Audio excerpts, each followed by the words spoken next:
Israel has been often in the news since the creation of the nation. But since October the 7th last year, it's been front and centre in a very polarising way. There are very strong opinions and widely opposing views on what Israel's future should be. What we want to consider is a biblical perspective and to ask the question as to what God's plans are for this nation. I want to start with a quote back in Genesis and understand that the relationship that God has with this nation goes right back to Abraham, who is the ancestor of the Jews. And in Genesis 17, in verse 7 and 8, we have this promise that God made to Abraham. He says, "I will establish my covenant between me and thee and thy seed after thee in their generations, for an everlasting covenant, to be a God unto thee, and to thy seed after thee.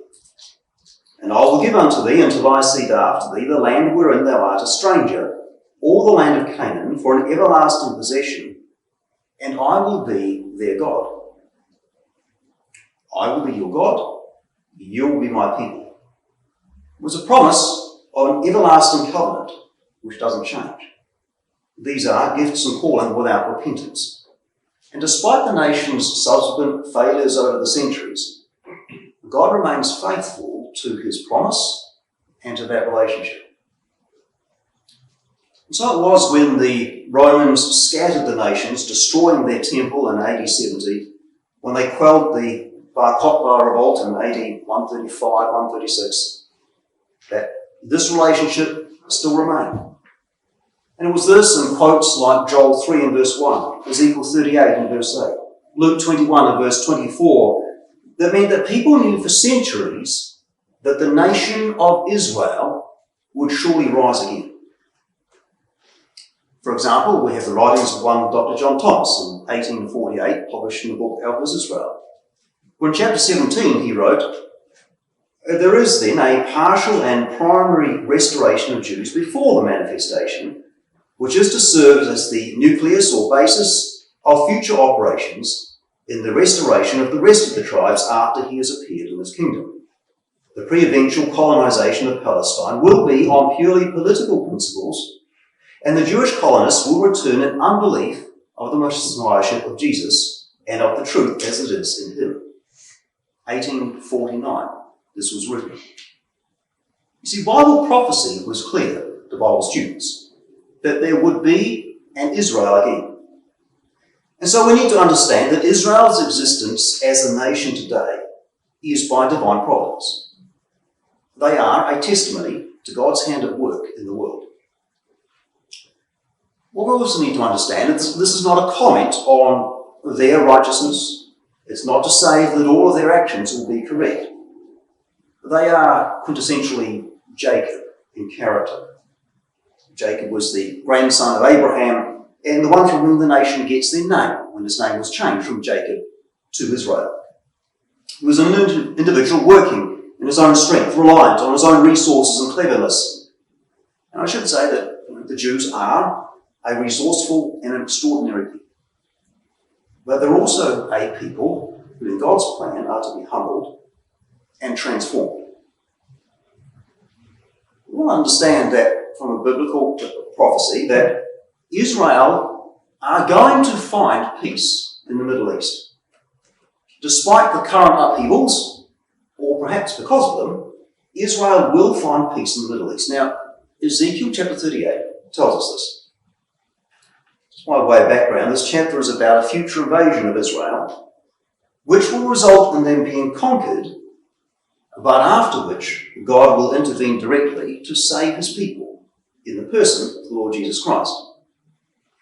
Now, what's of interest to us at this point is the state of the nation described as being at the time of that invasion.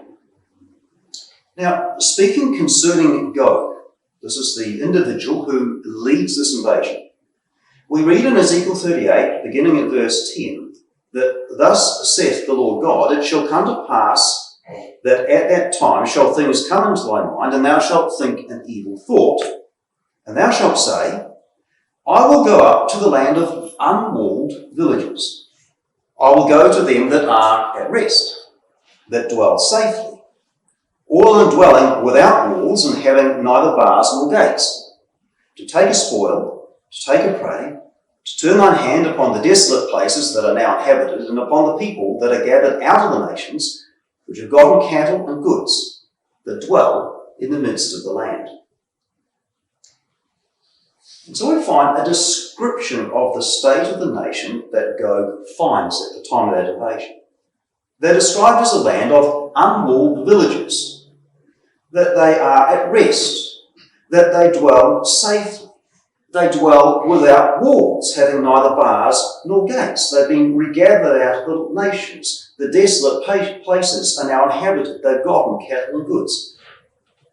Now, this is a state that the nation has never existed since they were re-established as a nation in 1948. Today, Israel is a land of walled villages. Their kibbutzim are walled. Walls surround Gaza. Walls surround the West Bank. What Ezekiel 38 tells us is this will change. So in world events, we are going to see some dramatic changes in the Middle East, and perhaps we are currently watching these begin. But as we see from this chapter, having found a state of peace, they will face an invasion. They're going to face an invasion which will devastate the nation. And if we look at scripture, chapters such as Ezekiel 38, Zechariah 14, Joel chapter 3, Revelation 16, verse 16, the latter verses of Daniel chapter 11, they all refer to the same event. We find from them that Israel will be completely overrun, Jerusalem will be conquered, and many of the inhabitants will be deported. It will appear to the nation in that moment that all hope is lost. It will appear that they have once again ceased to exist. And in that moment of despair, the God of Israel will reassert his relationship and intervene. Ezekiel 38, and in verse 18, it shall come to pass at that same time when Gog shall come into the land of Israel, saith the Lord God, that my fury shall come up in my face. God describes his reaction as someone going red in the face with anger in his response to this invasion.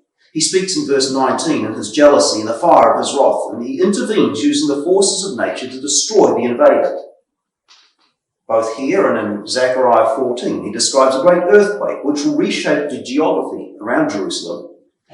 And in Zechariah 14, we are told that his feet will stand on the Mount of Olives, being a mountain range on the eastern side of the city of Jerusalem, and which from other passages we come to understand will be fulfilled in the presence of the Lord Jesus Christ, returned to this earth, who will rescue them when they have lost all hope. Now, what we want to understand is the impact that this will have on the nation. Devastating, yes, but also transformation. Zechariah 13, verse 6, describes the moment when, the aftermath of this event, they will recognize the Lord Jesus Christ as their Messiah. One shall say unto him, what are these wounds in thine hands? Then he shall answer, those with which I was wounded in the house of my friends. Zechariah chapter 12, verse 9 to 14, describes a national mourning which will touch every individual, and the impact on their relationship with their God. Zechariah 13, verse 8 and 9.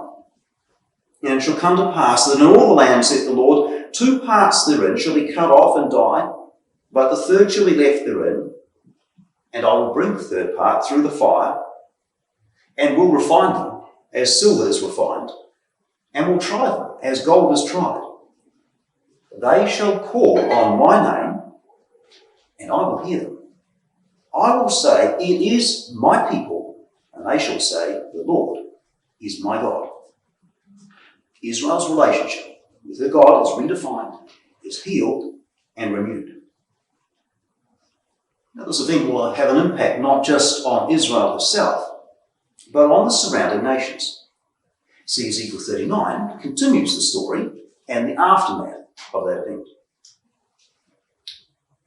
In Ezekiel 39, verse 7, we read, so will I make my holy name known in the midst of my people Israel, and I will not let them pollute my holy name anymore, and the heathen, or the nations, shall know that I am the Lord, the Holy One in Israel.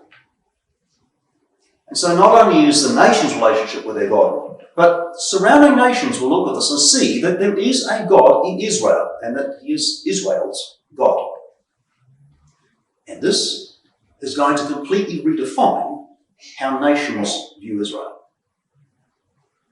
In Zechariah 8, verse 22 and 23, we have this reference, where the prophet writes, "Yea, many people and strong nations shall come to seek the Lord of hosts in Jerusalem, and to pray before the Lord.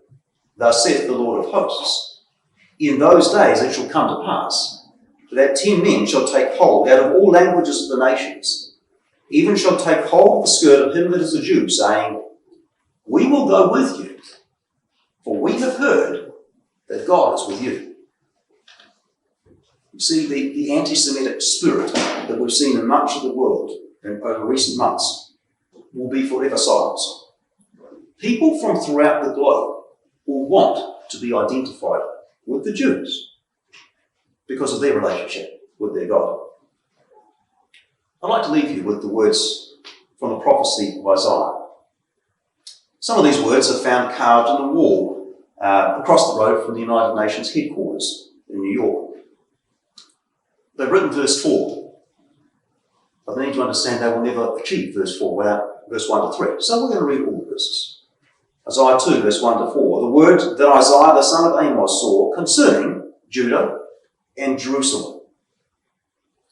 It shall come to pass in the last days that the mountain of the Lord's house shall be established in the top of the mountains, and shall be exalted above the hills, and all nations shall flow unto it. And many people shall go and say, Come ye, let us go up to the mountain of the Lord, to the house of the God of Jacob, and he will teach us of his ways, and we will walk in his paths. For out of Zion shall go forth the law and the word of the Lord from Jerusalem. And he shall judge among the nations, and shall rebuke many people, and they shall beat their swords into plowshares, and their spears into pruning hooks. Nation shall not lift up sword against nation, neither shall they learn war any more. What is God's plan for Israel? Israel, a nation at peace. But Israel, humbled.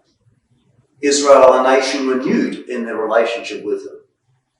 Israel, a nation which will be at the centre of God's kingdom on the earth when he will bring peace to the world.